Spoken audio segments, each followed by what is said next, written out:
है पर्णहरित या क्लोरोफिल में उपस्थित मुख्य धातु कौन है? तो पर्णहरित बोले या क्लोरोफिल बोले तो इसमें प्रमुख धातु है आपका मैग्नीशियम है। तो पेड़ पौधा जो है कि क्लोरोफिल की उपस्थिति के कारण ही भोजन बनाते हैं।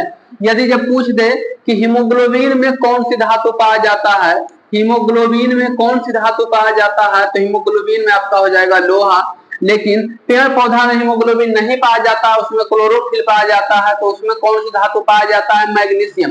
पेड़ पौधा में मैग्नीशियम, और मानव एवं जंतु जिसमें हीमोग्लोबिन पाया जाता है उसमें कौन सी धातु हो जाएगा? लोहा। कौन सी धातु हो जाएगा? लोहा। नेक्स्ट क्वेश्चन, कोबाल्ट 60 उत्सर्जित करता, कोबाल्ट 60 जो है कौन सी किरणें उत्सर्जित करता है? तो पहले बताइए कोबाल्ट 60 कौन विटामिन में पाया जाता है? Vitamin B12। विटामिन B12 का रासायनिक नाम भी क्या? कोबलामीन। क्या नाम है? कोबलामीन। सुबह आज सेट में आया था विटामिन B1 का रासायनिक नाम क्या है? राइबोफ्लोविन। राइबोफ्लोविन है विटामिन B1 का रासायनिक नाम। B2 का रासायनिक नाम राइबोफ्लोविन, B1 का रासायनिक नाम क्या है? थायमिन है। विटामिन B1 का रासायनिक नाम थायमिन है। तो कोबाल्ट 60 जो है विटामिन B12 इसमें जो है पाया जाता है। तो ये कौन सा किरण निकालता है? गामा किरण। सबसे ज्यादा भेदन क्षमता, सबसे ज्यादा भेदन क्षमता कौन किरण का होता है? गामा किरण का। सबसे ज्यादा भेदन क्षमता गामा किरण का होता है। सबसे खतरनाक किरण गामा किरण। सबसे खतरनाक किरण गामा किरण। अगला क्वेश्चन है, पृथ्वी का पलायन वेग कितना होता है? तो पृथ्वी को पलायन वेग, पृथ्वी के ऑर्बिट में से कोई भी चीज को उड़ाने के लिए ऊपर जो है किसके ऑर्बिट में सतह से कितना पलायन वेग होना चाहिए? 11.2 किलोमीटर प्रति सेकेंड। कितना होना चाहिए? 11.2 किलोमीटर प्रति सेकेंड। 11.2 किलोमीटर प्रति सेकेंड हो जाएगा। अगला है, अल्कोहल का प्रयोग किस तापमापी में किया जाता है? अल्कोहल का प्रयोग, तो अल्कोहल का मूलक क्या होता है? इसका मूलक होता है OH। क्या मूलक होता है? OH। तो इसका प्रयोग जो है किस तापमापी में किया जाता है? तो -40 डिग्री के नीचे के ताप वाले में अल्कोहल का प्रयोग 40 डिग्री से नीचे होता है, -40 डिग्री से नीचे होता है अल्कोहल का प्रयोग। पूछेगा कि वुड अल्कोहल कौन है? वुड अल्कोहल कौन है? वुड अल्कोहल बोला जाए तो जहरीला शराब जिसको पीने से पहले व्यक्ति का रोशनी चला जाता है, उसके बाद वह मृत हो जाता है। वुड अल्कोहल बोला जाता है आपका मेथेनॉल को। किसको बोला जाता है? मेथेनॉल को, जिसका सूत्र होता है CH3OH। पूछेगा शराब का सूत्र क्या होता है? शराब का सूत्र होता है, इसको बोला जाता है एथेनॉल। क्या बोला जाता है? एथेनॉल बोला जाता है। इसका सूत्र होता है C2H5OH। मेथेनॉल को CH3OH और एथेनॉल को C2H5OH। वुड अल्कोहल मेथेनॉल को बोला जाता है, और अल्कोहल का प्रयोग -40 के नीचे तापमान में किया जाता है। अगला क्वेश्चन है, किसी पदार्थ को गर्म करने पर क्या प्रभाव पड़ता है? जब हम कोई भी पदार्थ को गर्म करेंगे तो उसका आयतन बढ़ेगा, द्रव्यमान नहीं बदलेगा, उतना ही रहेगा। तो कोई भी चीज को हम गर्म करेंगे तो क्या बढ़ेगा? बताइए। द्रव्यमान आयतन बढ़ेगा और द्रव्यमान स्थिर रहेगा। तो बताइए आयतन का मात्रक क्या होता है? Metre cube. आयतन का मात्रक मीटर क्यूब। पूछेगा घनाभ का आयतन का फॉर्मूला। आयतन से आ गया तो थोड़ा मैथ को देख लेते हैं। L गुना B गुना H। बेलन के आयतन πr²H। शंकु का आयतन 1/3 πr²H। गोला का आयतन कितना होता? 4/3 πr³। इस तरह से आयतन से भी क्वेश्चन मैथ में पूछ सकता है। 5-6 मैथ में 1-2 मैथ ऐसा रहेगा कि जिसमें फॉर्मूला ही केवल रहेगा, ये सभी याद रखने की जरूरत है। अगला है, ध्वनि की चाल किस पर निर्भर करता है? तो ध्वनि की चाल से क्वेश्चन पहले आ गया, तो सबसे पहले हम ध्वनि के बारे में जान लेते हैं। ध्वनि को साउंड बोला जाता है, और ध्वनि कितने प्रकार का होता है? 3 तरह का होता है। एक होता है श्रव्य ध्वनि। कौन होता है? श्रव्य ध्वनि, जो हम लोग सुनते हैं। यह होता है 20 हर्ट्ज से 20,000 हर्ट्ज के बीच होता है। और यदि जब 20 हर्ट्ज से कम रहेगा तो कम बेला को बोलेंगे क्या? अबश्रव। आगे अ लग जाएगा, अबश्रव। और 20,000 हर्ट्ज से अधिक होगा तो इसे बोलेंगे पराश्रव। क्या बोलेंगे? पराश्रव बोलते हैं। पराश्रव। सोनार का प्रयोग किया जाता है कौन तरंग के लिए? पराश्रव के लिए। हम लोग सुनते हैं श्रव्य ध्वनि 20 से 20,000 हर्ट्ज के बीच। अब ध्वनि से क्वेश्चन आ गया, ध्वनि के तीव्रता का मात्रक क्या होता है? तीव्रता का मात्रक डेसिबल होता है। तीव्रता का मात्रक डेसिबल होता है। आवृत्ति का मात्रक क्या होता है? ध्वनि की आवृत्ति का मात्रक हर्ट्ज होता है। ध्वनि के आवृत्ति का मात्रक हर्ट्ज होता है। क्वेश्चन बोला है ध्वनि की चाल किस पर निर्भर करता है, तो ध्वनि की चाल जो है माध्यम की प्रत्यास्था अथवा घनत्व पर निर्भर करता है। जो जितना ज्यादा घनत्व होगा, बताइए लोहा का रड ज्यादा घना होगा या वायु होगा?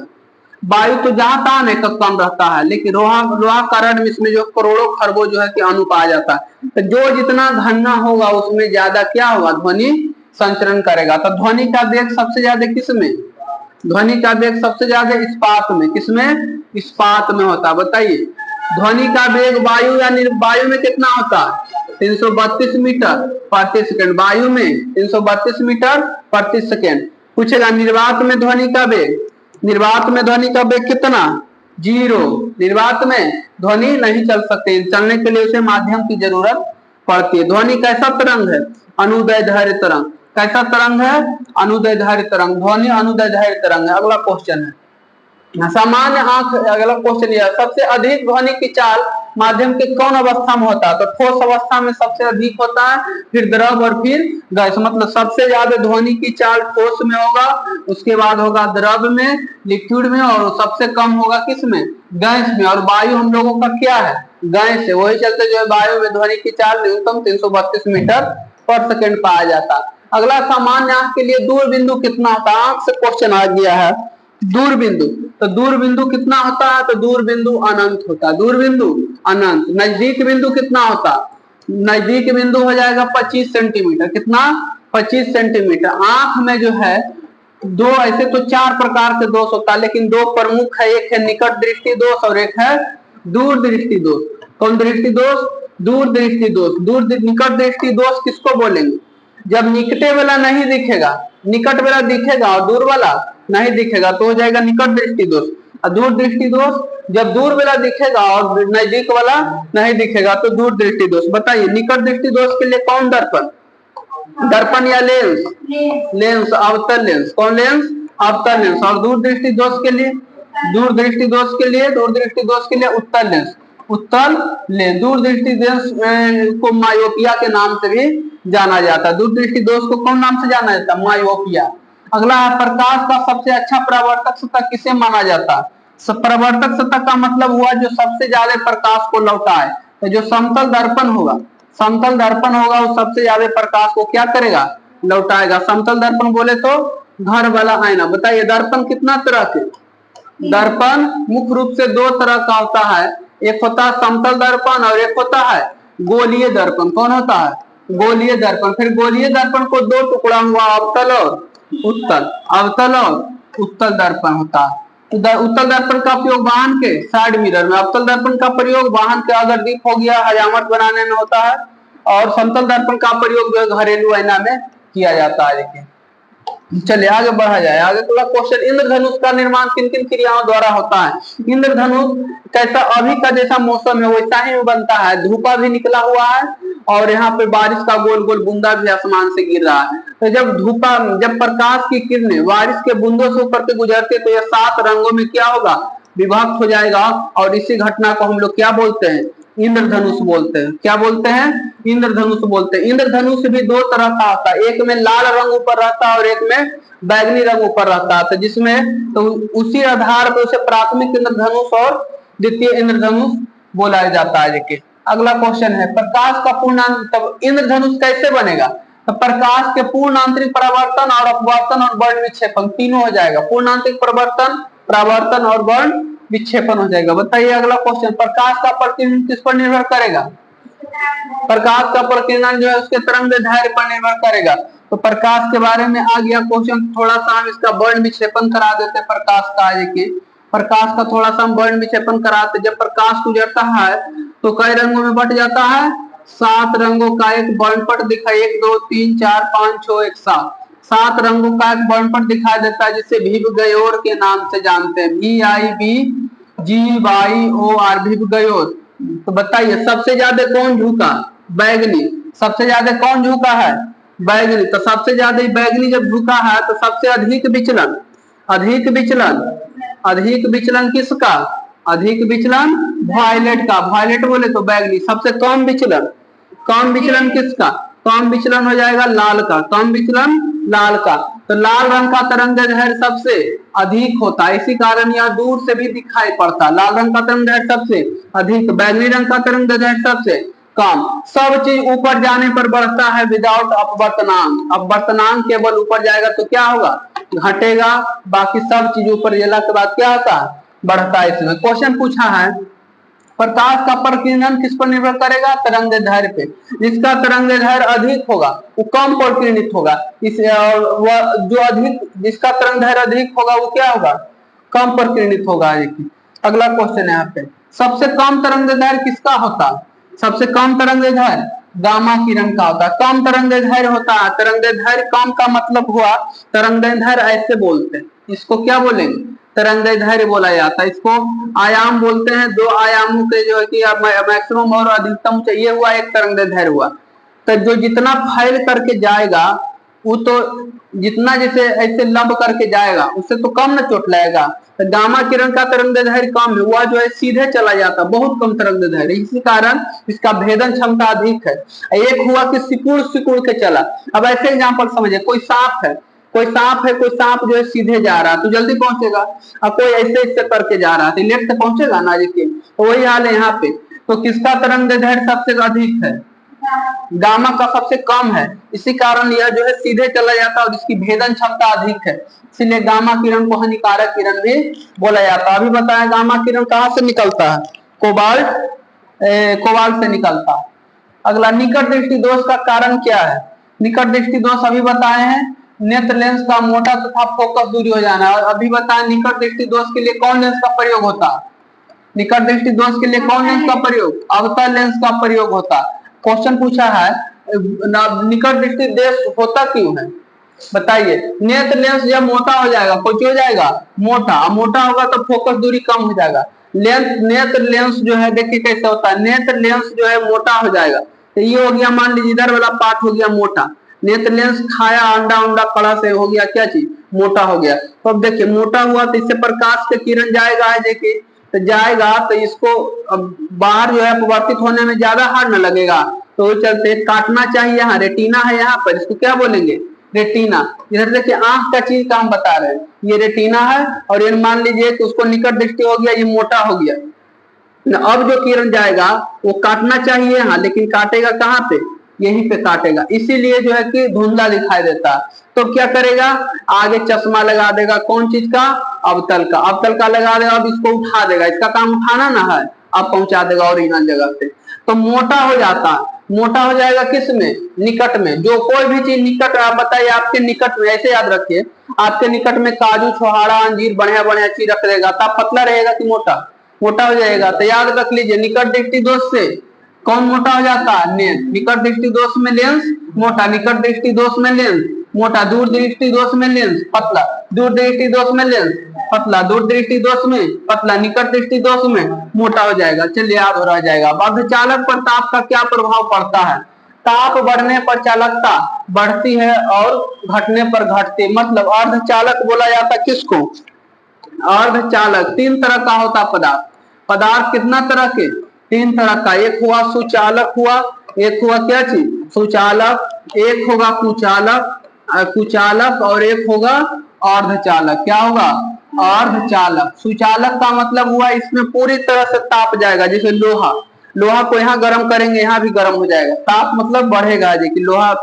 एक कुचालक का मतलब हुआ लकड़ी, लकड़ी को यहाँ गर्म कर यहाँ होगा गर्म नहीं होगा, देखिए तो ये हुआ कुचालक। शीशा हो गया, शीशा जैसे हो गया, प्लास्टिक हो गया, ये सब क्या है, कुछ अर्धचालक है। इसको आप यहाँ पे गर्म कर रहे हैं तो हल्का फल्का जो है कि गर्म होगा, नहीं तो गर्म नहीं होता। तो यह अर्धचालक होता है, लेकिन जब इसका ताप बढ़ेगा इसकी चालकता क्या होता है, बढ़ जाता है, और ताप घटेगा तो चालकता घट जाएगा। तो अर्धचालक जो है ताप बढ़ाने पर बढ़ता है और ताप घटाने पे घटता है। देखिए चलिए,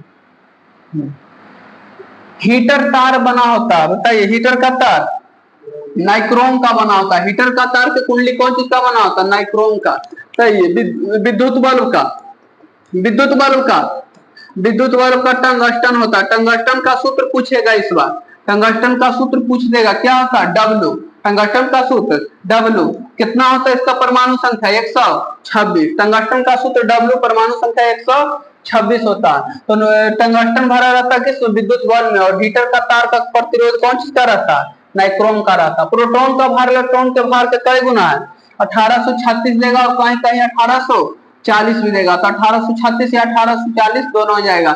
बताइए प्रोटॉन के खोज कौन किया था, गोल्डस्टीन। किसने किया था, गोल्डस्टीन। प्रोटॉन के खोज गोल्डस्टीन। इलेक्ट्रॉन की खोज जे थॉमसन। इलेक्ट्रॉन की खोज किसने किया था, जे थॉमसन ने किया था। देखिए इलेक्ट्रॉन पे कौन आवेश, ऋण आवेश, प्रोटॉन पे धन आवेश होता है, न्यूट्रॉन पे जीरो आवेश मतलब उदासीन होता है। इस तरह से बहुत क्वेश्चन आज रिवीजन हो जाएगा।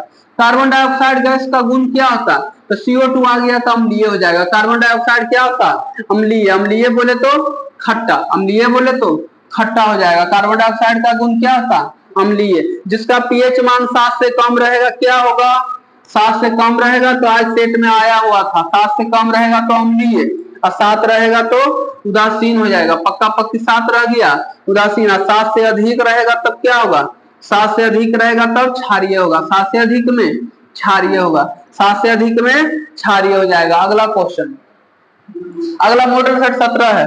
कार्बन मोनोऑक्साइड गैस का गुण क्या होता है।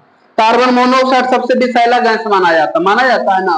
कार्बन मोनोऑक्साइड और सीसा, कार्बन मोनोऑक्साइड और सीसा कौन चीज से निकलता है, वाहन के धुआं से। कौन चीज के, गाड़ी चला रहा है, कोई बाइक चला रहा है, सिलेटर दे दिया, कच्चा धुआं दे दिया, वो गंध देने लगता है, उसमें जो है क्या कार्बन मोनोऑक्साइड, सीसा और कैडमियम पाया जाता है, ये सब चीज पाया जाता है इसमें। बताइए कार्बन मोनोऑक्साइड गैस का गुण क्या होता है, उदासीन। संयोजी इलेक्ट्रॉन की संख्या अधिकतम कितनी होती है, 8। संयोजी इलेक्ट्रॉन की संख्या कितना होगा, 8। संयोजी इलेक्ट्रॉन बोला जाता है बाह्यतम कक्षा में अधिकतम कितना इलेक्ट्रॉन हो सकता है कोई भी तत्व के, 8 हो जाएगा। बताइए अकीरिय गैस कौन कौन है, अकीरिय गैस कौन कौन है, अकीरिय gas helium, neon, argon, krypton, xenon और रेडॉन, ये सब कैसा गैस है, अकीरिय गैस है। हीना, नीना और करीना का जीरोक्स रंगीन है, ट्रिक है इसका। देखिए अकीरिय गैसों की संख्या टोटल कितना, 6। एकमात्र अकीरिय गैस है जिसका बाह्यतम कक्षा में केवल 2 इलेक्ट्रॉन होता है, वो कौन है, हीलियम। बाकी संयोजी इलेक्ट्रॉन के बाह्यतम कक्षा में अधिकतम 8 इलेक्ट्रॉन होता है। अगला क्वेश्चन, आम्ल काल लिटमस पत्र पर क्या प्रभाव पड़ता है। आम्ल काल लिटमस पत्र पर क्या प्रभाव पड़ता है, जब आम्ल को डालेंगे कहाँ डालेंगे, लिटमस पेपर पे, तो ये नीला को लाल में बदल देगा, नीला को लाल में बदल देगा, नीला को लाल में बदल देगा, नीला को लाल में। लेकिन जब क्षार डालेगा तो लाल को नीला कर देगा, लाल को। अक्सर इसमें कंफ्यूजन होता है, तो इसमें क्या करना है, अंतिम में ल है, आम्ल है अंतिम में ल, मतलब अंतिम में ल, आम्ल रहेगा तो अंतिम में ल। क्षार है तो एक का याद हुआ, एक ऑलरेडी याद हो जाएगा, दोनों तो उल्टा होता है। आम्ल का काम है नीला से लाल, और अंतिम में आम्ल में ल है तो यहाँ भी ल हो जाएगा, याद रह जाएगा यार। चलिए आम्ल कौन से तत्व के परमाणु अनिवार्य रूप से रहता है, आम्ल में कौन से तत्व जो परमाणु अनिवार्य रूप में रहता है, बताइए हाइड्रोजन। आम्ल में कौन से तत्व के परमाणु में, आम्ल, कोई भी आम्ल, नींद आ रहा है आपको, नींद क्या आ रहा है, देखिए कौन सा कोई भी ऐसा अम्ल नहीं है जो बिना हाइड्रोजन के बना है। अम्ल किसके लिए प्रसिद्ध है, अम्ल जो है हाइड्रोजन आयन देने के लिए प्रसिद्ध है। किसके लिए, देने, हाइड्रोजन आयन देने के लिए। OH- आयन कौन देता है, क्षार। अम्ल और क्षार पहचानने का तरीका, जिसके बगल में OH लगा रह जाएगा, OH क्षार है, ये क्या है, क्षार है। CaOH का होल ट्वाइस क्या है, क्षार है। जिसमें जिसमें OH लग जाएगा क्या होगा, क्षार हो जाएगा। उसी तरह से जिसमें HCl, H2SO4, सल्फ्यूरिक अम्ल, HNO3, नाइट्रिक अम्ल हो गया, CH3COOH कौन अम्ल हो गया, एसिटिक अम्ल हो गया। और इसमें बात की जाए तो H3PO4 फास्फोरस अम्ल, H3PO3 हो जाएगा फास्फोरिस अम्ल। तो ये सब में हाइड्रोजन है या नहीं है, hydrogen hydrogen hydrogen hydrogen hydrogen hydrogen, ये सब कौन सा अम्ल हुआ, ये सब अम्ल हो गया। सीधा सीधा सबको क्या बोलेंगे, अम्ल बोलेंगे, अम्ल, अम्ल बोलेंगे। तो अम्ल में कौन सी पाया जाएगा, हाइड्रोजन। अम्ल जल में घुलकर क्या देता है, हाइड्रोजन देता है। नेक्स्ट क्वेश्चन, भस्म को लिटमस पत्र पर क्या प्रभाव पड़ता है, ना क्वेश्चन। अम्ल रहेगा तो नीला से लाल अंतिम में हो जाएगा, ये भस्म बोले, भस्म का मतलब क्षार हुआ। ये क्या करता है, लाल लिटमस पत्र को नीला कर देता है। भस्म क्या करेगा, लाल लिटमस पत्र को नीला कर देता है। दिया सलाई बनाने में, दिया सलाई बनाने में लाल फास्फोरस, दिया सलाई देखे लाल रंग का रखा रहता है, उसे बोला जाता है लाल फास्फोरस। और लाल फास्फोरस का प्रयोग पोटेशियम पर मैग्नेट में होता है, नहीं, इसमें नहीं होता। लाल फास्फोरस का प्रयोग आलू में, आलू के खाद में होता है, उसमें जो है कि लाल फास्फोरस का प्रयोग होता है, उसे पोटेशियम परमैंगनेट भी बोला जाता है। चलिए, कीटाणुनाशक के रूप में किसका प्रयोग किया जाता है? कीटाणुनाशक, जल में कीड़ा हो गया, उस कीड़ा को खत्म करने के लिए विरंजक चूर्ण मिलाया जाता है। बहुत फेमस क्वेश्चन है, कीटाणुनाशक के रूप में विरंजक चूर्ण। विरंजक चूर्ण का सूत्र क्या होगा? CaOCl या फिर CaOCl2, ऐसे भी बोल सकते हैं। क्या इसका रासायनिक नाम हो जाएगा? Calcium oxychloride. कैल्शियम ऑक्सीक्लोराइड क्या होगा? कैल्शियम ऑक्सीक्लोराइड हो जाएगा, कैल्शियम ऑक्सीक्लोराइड। इसका प्रयोग जो है कि जल को शुद्ध करने के लिए विरंजक चूर्ण के रूप में इसको किया जाता। अगला है, साबुन बनाने की प्रक्रिया को क्या कहलाता है? स्पोनिफिकेशन। स्पोनिफिकेशन अंग्रेजी में बोला जाता है, हिंदी में बोला जाएगा साबुनीकरण। क्या बोला जाएगा?